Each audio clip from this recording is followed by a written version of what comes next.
नमस्कार साथियों, मेरा नाम है आर.के. सिंह। संस्कृति आईएएस के magazine summary and analysis series में आप सभी का स्वागत है। जैसा कि आप सभी जानते हैं कि इस सीरीज में हम अपने महत्वपूर्ण जो मैगजीन्स होती हैं उनमें प्रकाशित जो आर्टिकल्स होते हैं उन पर हम चर्चा करते हैं, उन आर्टिकल्स का विश्लेषण करते हैं, उनकी समरी देखते हैं। तो आज हम अपने इस सीरीज में जिस मैगजीन की चर्चा करने वाले हैं वो मैगजीन है साइंस रिपोर्टर, और इसी में प्रकाशित जो कुछ महत्वपूर्ण आपके सिलेबस के दृष्टिकोण से, आपके एग्जाम के दृष्टिकोण से महत्वपूर्ण जो आर्टिकल्स हैं उन पर हम चर्चा करेंगे और देखेंगे कि वो आपके लिए कितना लाभदायी हो सकते हैं। आज दो आर्टिकल्स हम लेंगे, जिसमें पहला एक कबूतर पर आधारित आर्टिकल है जिसको कहा गया कि कबूतर शहरी आकाश में एक अद्भुत यात्री है। तो कबूतर से जुड़ी जो विभिन्न बातें हैं, विशेषताएं उसकी हैं, उसके जो क्वालिटीज़ हैं, उनका जो महत्व है उस पर हम डिटेल से चर्चा करेंगे। तो ये एक साइंस से जुड़ा हुआ भी टॉपिक कह सकते हैं, और इसके अलावा इससे जुड़े हुए जो कह सकते हैं कि जो पक्षी हैं, पक्षियों की जो विशेषताएं हैं वो हमारे लिए कितना महत्वपूर्ण हो सकती हैं, उसके दृष्टिकोण से भी ये महत्वपूर्ण टॉपिक हो सकता है। तो इस पर हम बात करेंगे। दूसरा जो टॉपिक है वो भी काफ़ी महत्वपूर्ण है। उसकी अगर हम बात करें कि पर्यावरण जो संरक्षण है उसमें जो भारतीय दर्शन है उसका कितना महत्व है, ये बड़ा ही महत्वपूर्ण टॉपिक हो सकता है। खास तौर पे आपके एसे के दृष्टिकोण से, निबंध के दृष्टिकोण से देखें तो पर्यावरण संरक्षण में भारतीय जो दर्शन है उसकी क्या उपयोगिता है, इस पर सीधे आपसे निबंध पूछा जा सकता है, आपके इंटरव्यू में प्रश्न पूछा जा सकता है। और यहाँ तक कि आपके मेंस के किसी भी सेक्शन में, खास तौर पे जो पर्यावरण से जुड़े हुए और इथिक्स से जुड़े हुए जो, या फिर कह सकते हैं कि जो एक दर्शन है, जो फिलॉसफी है, उससे जुड़े हुए जो टॉपिक हैं उनको जोड़कर एक प्रश्न पूछा जा सकता है। तो इस पर भी हम बात करेंगे कि पर्यावरण को कंजर्व करने में जो भारतीय दर्शन है, जो इंडियन फिलॉसफी है, उसकी क्या भूमिका है। तो ये दो आर्टिकल हैं, इन पर हम चर्चा करेंगे। चलिए स्टार्ट करते हैं। पहला आर्टिकल लेंगे, कबूतर से जुड़ा हुआ है। कबूतर के बारे में देखें तो शहरी आकाश के ये अद्भुत यात्री हैं। अब इनकी विशेषताओं पर हम बात करेंगे एक एक करके, क्योंकि जो भी वैज्ञानिक से जो शोध करता है उन्होंने ये अनुमान लगाया है कि कबूतर जो है, कबूतर का जो जैव वैज्ञानिक इतिहास है वो आज का नहीं है, वो काफ़ी पुराना है, वो 60 मिलियन वर्ष पहले का है। जो भी बायोलॉजिकल जो हिस्ट्री है इनकी विकास की, वो आज का नहीं है। लेकिन कबूतर और उससे संबंधित जो भी क्रमिक विकास है, उन विकास को दर्शाने वाले जो जीवाश्म पर्याप्त संख्या में, उचित अवस्था में उपलब्ध नहीं है, ताकि इनका पूरा जो एनालिसिस है, उसका जो वैज्ञानिक विश्लेषण है वो अच्छे से किया जा सके। फ्रांस में कबूतर कुल के कुछ जीवाश्म प्रारंभिक मायोसीन जो युग है, लगभग 23 से 15 मिलियन वर्ष पूर्व, वो वाले जीवाश्म पाए गए हैं। और इसके अलावा देखेंगे तो कई सारे ऐसे क्षेत्र हैं जहां पर इस तरह के जो भी जीवाश्म हैं वो आपको देखने को मिल सकते हैं। जैसे न्यूजीलैंड में देखेंगे तो कबूतर के कुछ भग्न जो जीवाश्म हैं वो देखने को मिले हैं, जो प्रारंभिक और मध्य जो मायोसीन जो युग है उस समय के हैं। नॉर्थ अमेरिका में देखेंगे तो प्लायोसीन युग के भी कुछ इस तरह के जो भी कबूतर से जुड़े हुए जीवाश्म वो देखने को मिले हैं। हिम युग की बात करेंगे तो यहाँ भी काफ़ी पुराने दुनिया के विभिन्न हिस्सों में देखेंगे तो कबूतर से जुड़े हुए जो जीवाश्म हैं वो देखने को मिले हैं। और ये जितने भी साक्ष्य हैं, ये खास तौर पर देखेंगे कि जो जैविक विकास है, जैविक विकास के संदर्भ में ये सबसे महत्वपूर्ण हो जाते हैं, क्योंकि इस दौरान कबूतरों में जो प्राकृतिक एक चयन है, जो नेचुरल स्तर पे जो सिलेक्शन है, उस माध्यम से कई सारे जो उनके गुण है, जो क्वालिटी है, वो विकसित हुए हैं। और कबूतर की कई ऐसी विशेष खूबियां हैं, उन खूबियों की नस्लों वाले जो कबूतर हैं उनका विकास इस जैविक विकास की प्रक्रिया के रूप में हुआ है। तो इस कारण से देखें तो जो कबूतर है ये बड़ा ही एक महत्वपूर्ण कह सकते हैं कि जीव है। और सामान्य तौर पे हम हमारे जो घर हैं, हमारे जो इन्वायरमेंट है, उसमें ये देखने को मिल जाते हैं दाना चुगते हुए। बहुत सारे लोग आप देखे होंगे कि इन्हें खास तौर पे दाना देने का प्रयास करते हैं ताकि उन्हें अच्छा लगता है। और इन्हें रॉक पीजन भी कहा जाता है। शहरी जो पर्यावरण है उस पर्यावरण में रहन सहन के प्रति ये अनुकूलित नस्लें हैं। इनको फीरल पीजन कहा जाता है, जो शहरी वातावरण के अनुसार अपने को क्या करती हैं, ढाल लेती हैं। इसके अलावा देखेंगे तो बहुत सारे लोग इनके बारे में कबूतरबाजी, कबूतर दौड़, इसके लिए भी प्रजनित या चयनित नस्लों का कहीं न कहीं रेसिंग या होमिंग कबूतर के तौर पे इनको पुकारते हैं, इनको जानते हैं। कुछ नस्लों में विशेष रूप से देखें तो ये कहा जाता है संदेशवाहक।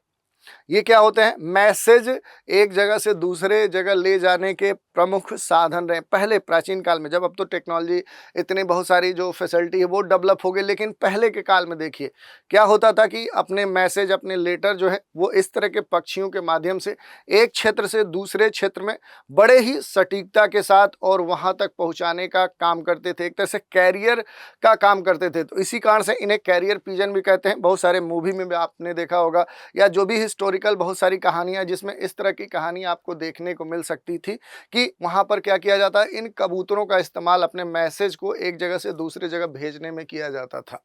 वैज्ञानिक जो भी अध्ययन कर रहे हैं, उस वैज्ञानिक अध्ययन में अगर आप देखेंगे तो इस युग में विश्व प्रसिद्ध जो जैव विकास विज्ञानी चार्ल्स डार्विन है, इन्होंने कबूतरों पे कई सारे जो अध्ययन है वो किए थे। और डार्विन ने अपनी जो खास उनकी कृति थी ओरिजिन ऑफ जो स्पीसीज, इसमें क्या है कि कबूतरों की पीढ़ी दर पीढ़ी जो भी उन पर आधारित अध्ययन किए गए थे, जिससे उनके बहुत सारे बायोलॉजिकल जो विकास हुए थे, ग्रोथ हुई थी, उसको उन्होंने दिखाया था। और अनेक जो आनुवांशिक सिद्धांत हैं, जो थॉट्स हैं, उनको भी प्रस्तुत किया था। उनकी एक और कृति है जिसमें देखें तो the variation of the animals and plants under domestication, इस पर उन्होंने खास तौर पे विस्तार से बताया कि कबूतर की जो प्रजाति है, ये जो स्पेसीज है, इसके बारे में उन्होंने कहा कि ये जो प्रजाति है ये समय और मांग के अनुसार जो भी टाइम है और इन्हें जो ज़रूरत है, जो इनकी डिमांड है, जो नीड है, उनके अनुसार ये कई सारे जो विशेषताएं हैं वो डेवलप की हैं। इनकी बहुत सारी विविधताएं भी हैं, तो इस आधार पर उन्होंने इनके बारे में विशेष विश्लेषण किया था। इसके अलावा कबूतर से जुड़ी जो मुख्य जानकारी है कि आखिर इसका वैज्ञानिक नाम क्या है, तो कोलंबा लिबिया इसका साइंटिफिक नेम है। आकार आप साइज में देख सकते हैं कि ये लगभग 12 से 14 इंच लंबा होता है। वजन में देखेंगे तो 250 ग्राम से लेकर लगभग आप 400-500 ग्राम वजन तक ये हो जाता है। पंखों का जो इसका फैलाव है वो 72 सेंटीमीटर तक जा सकता है। और इनकी जो आयु होती है, सामान्य तौर पे देखेंगे जो पालतू कबूतर होते हैं वो 15 वर्ष तक जीते हैं, लेकिन जो जंगली कबूतर होते हैं वो 3 से लेकर 5-6 वर्षों तक जीते हैं। इनकी जो स्पीड है आप देखिए वो सबसे महत्वपूर्ण है, 125 किलोमीटर पर आवर इनकी स्पीड होती है। सबसे खास जो इनकी विशेषताएं हैं उन पर अगर बात करें तो घर लौटने की जो क्षमता है वो इनमें सबसे बेहतरीन होती है।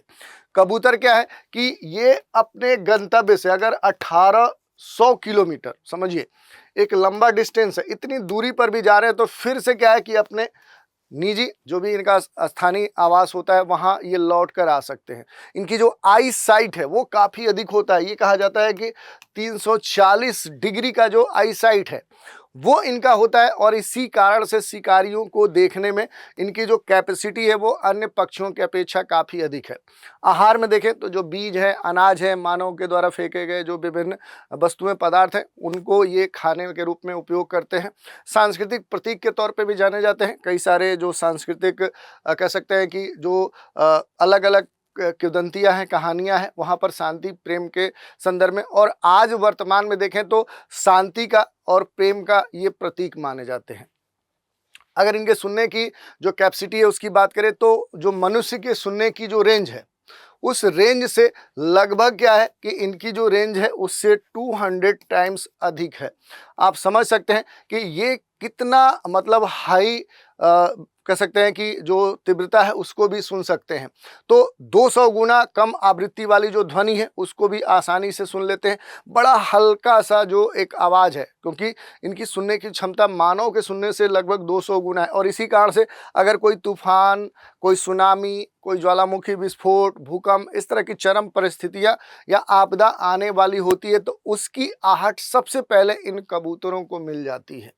अगर इनके संरक्षण की बात करेंगे तो इनको खतरे की श्रेणी में नहीं रखा गया है, लिस्ट कंसर्न जो श्रेणी है उसमें रखा गया है।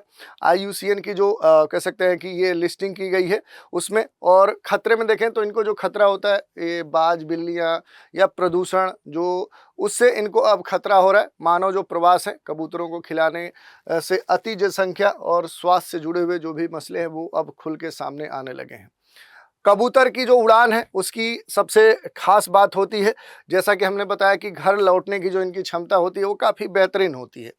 प्रकृति ने कबूतर को शारीरिक रूप से इस तरह से मजबूत उड़ान के लिए बनाया है कि अपनी इस क्षमता के कारण कबूतर कुछ ही सेकेंड में शून्य से लेकर 50 किलोमीटर पर आवर की जो स्पीड है, यानी कह सकते हैं कि एक तरह से जैसे गाड़ियों के संदर्भ में होती है, उस तरह से ये स्पीड पकड़ने में काफ़ी कह सकते हैं कि माहिर पक्षी है। काफ़ी समय तक माना जाता है कि कबूतर सूर्य के कोण की जो दिशा होती है, जो एंगल होता है, उसको माप कर रिकॉर्ड करता है और उसी के अनुसार अपनी जो वापसी है वो कर सकता है।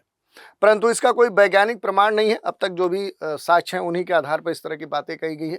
इसके अलावा देखेंगे तो कबूतर की जो गंध है, गंध के आधार पर वो पूरा एक मैपिंग करता है, पूरा एक माइंड में अपनी मानचित्र को बनाता है, आवरण बनाता है और इसका अभी तक कोई वैज्ञानिक प्रमाण नहीं है, लेकिन ये कहा जाता है। वर्तमान में इस संदर्भ में देखें तो सामान्य तौर पे जो मान्यताएं हैं उन्हीं के आधार पर इससे जुड़ी हुई इस तरह की बहुत सारी बातें देखने को मिलती है।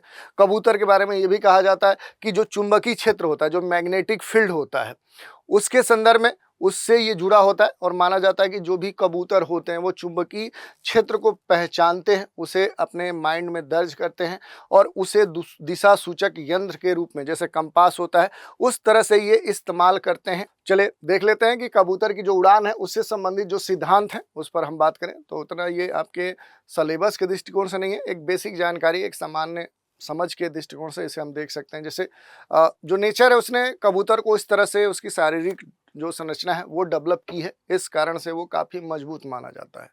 कुछ ही सेकंड में देखें तो वो जो स्पीड है वो काफ़ी तेज़ी से पकड़ लेता है और काफ़ी समय तक ये माना जाता रहा है कि जो कबूतर होते हैं ये क्या करते हैं कि जो सन का एंगल है उस एंगल के आधार पे अपने दिशा का निर्धारण उस रिकॉर्ड को रखते हैं, वापसी के लिए इसका इस्तेमाल करते हैं, परंतु इसका कोई वैज्ञानिक प्रमाण अभी तक देखने को नहीं मिला है। इसके बाद देखें तो जो कबूतर हैं ये गंध के आधार पर पूरा एक मैपिंग करते हैं, माइंड में एक मानचित्र बनाते हैं और इसका जो यूज है वो अपने दिशा निर्धारण और एक जगह से दूसरी जगह जाने आने में करते हैं। वर्तमान में खास तौर पे देखा जाता है, ये भी कहा जाता है कि जो मैग्नेटिक फील्ड है, चुंबकीय जो क्षेत्र होता है, उसका भी ये इस्तेमाल करते हैं और इनके बारे में ये कहा जाता है कि जो कबूतर है इस तरह के जो भी मैग्नेटिक फील्ड है उसको पहचान कर दिशा सूचक, जैसे कंपास का हम यूज करते हैं, उस रूप में उसका इस्तेमाल करते हैं। इस पर देखें तो बहुत सारे जो शोध है वो भी संचालित हो रहे हैं और जो चुंबकीय क्षेत्र है उसके संदर्भ में कहा जाता है कि जो भी कबूतर हैं वो क्या है कि जो मैग्नेटिक कंपास है, इस तरह के मैग्नेटिक जो कंपास है उनको अपने माइंड में जैसे जनरेट करने की जो बात है वो देखने को मिलती है और इसी के संदर्भ में कहा जाता है कि जो कबूतर है वो धरती का जो एक 3D मैपिंग है, जो 3D मैपिंग होता है वो बनाते हैं। ये सबसे महत्वपूर्ण बात है, इनकी विशेषता है और इसका जो इस्तेमाल है, इसकी सहायता से कबूतर जो है वो धरती के एक क्षेत्र से दूसरे क्षेत्र में आसानी से जा सकते हैं। माना जाता है कि जो कबूतर है ये मैग्नेटिक कंपास के साथ सूर्य की दिशा के ज्ञान को इंटीग्रेट कर लेते हैं, समन्वित कर लेते हैं और इसी के आधार पर यात्रा भी करते हैं।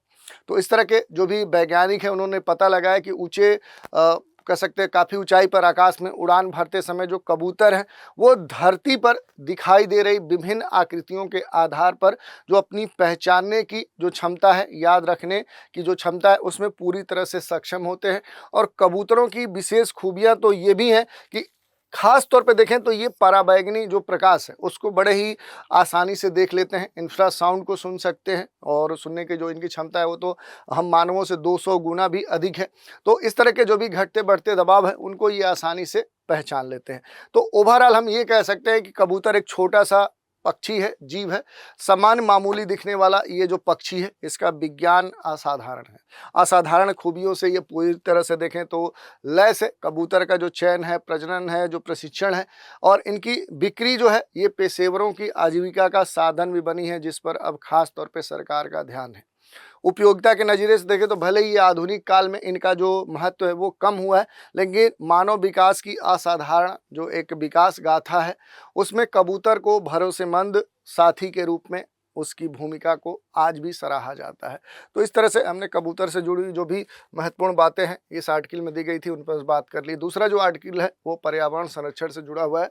ये ऐसे के दृष्टिकोण से महत्वपूर्ण है। पहले भी हमने बताया कि निबंध के दृष्टिकोण से काफ़ी महत्वपूर्ण हो जाता है, क्योंकि जो पर्यावरण है इस पर अब सभी का ध्यान है। स्वच्छ पर्यावरण हमारे देश के जो प्राचीन काल से देखें तो वरीयता दी जाती रही है और आज भी उससे फिर से बड़े स्तर पर प्रमोट भी किया जा रहा है। और इस पर देखें तो तत्कालीन जो प्रधानमंत्री हैं माननीय नरेंद्र मोदी, वो खास तौर पे फोकस भी कर रहे हैं।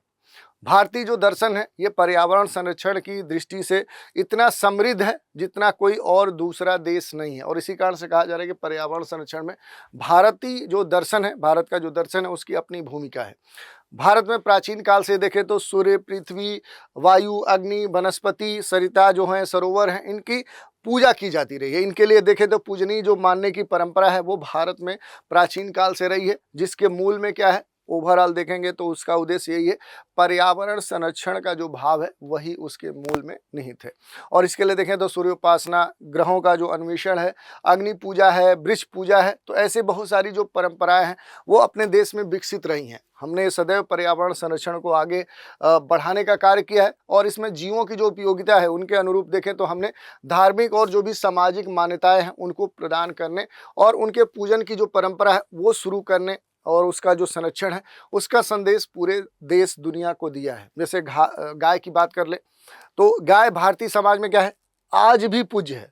प्राचीन काल में तो पूज्य थी ही, आज भी आप जाएंगे तो देश के विभिन्न क्षेत्रों में जाएंगे तो देशवासियों के लिए गाय क्या है, पूजनीय है। भारत में अनेक आदिवासी क्षेत्र हैं जहाँ पर आप जाएंगे तो जो पशु हैं, जो पक्षी हैं, जो वनस्पति हैं, जो पेड़ पौधे हैं, वो आज भी उनके लिए क्या है, पूजनीय है। उनकी जो प्राचीन परंपरा है उसको आज भी ऐसे जो भी आदिवासी क्षेत्र हैं, जो लोग हैं, वो सजोए हुए हैं। तो इस तरह की बहुत सारी बातें देखने को मिल सकती हैं। भारत में जैसे नाग को, जो स्नेक है, उसको नाग देवता कहकर पुकारते हैं। नाग पंचमी जैसे जो त्यौहार हैं उसमें देखें तो खास तौर पे उनकी एक पूजा का जो एक प्रचलन है उस तरह की बातें देखने को मिलती हैं।